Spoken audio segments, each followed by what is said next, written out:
quan vang lòng mình nhớ em lòng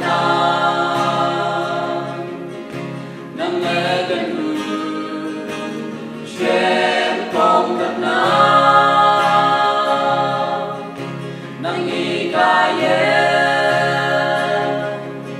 cùng mong trao với thêm yêu thương nàng sẽ phi